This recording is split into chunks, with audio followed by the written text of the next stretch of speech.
Welcome to Brightly Storytime. I'm Miss Linda. Today, we're going to read about two friends who learn a valuable lesson. It's called Jonny Lambert's Bear and Bird Learn to Share. Bear and Bird shivered as snowflakes fell. Brr, it's cold today. Snow had fallen on the distant hills. Winter was on its way. The animals searched for juicy fruit. It was time to hibernate. But Bear gathered every ripe berry he could. There was no time to wait.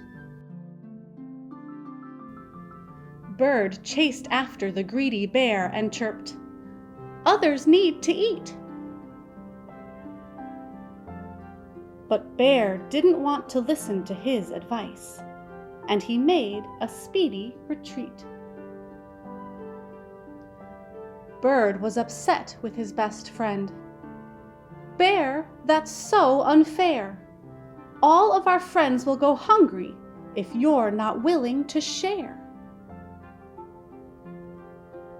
Clutching all the delightful berries, Bear turned and ran for home.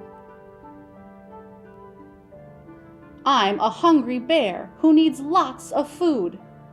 Please just leave me alone."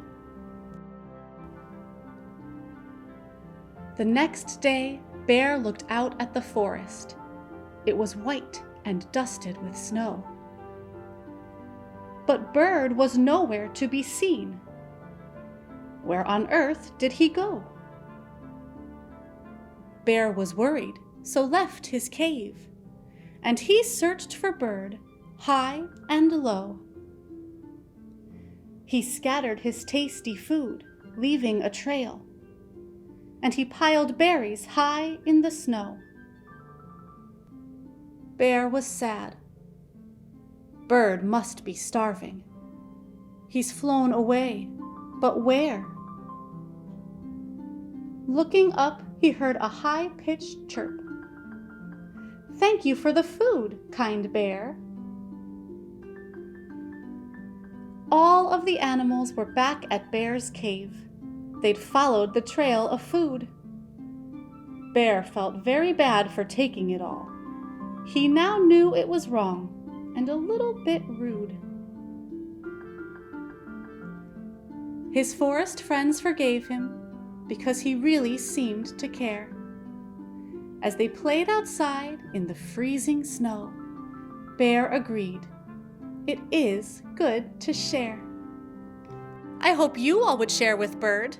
Sharing is a great way to show our friends we care. Come back to read more stories together anytime you'd like, or find more books to read yourself at readbrightly.com. Bye.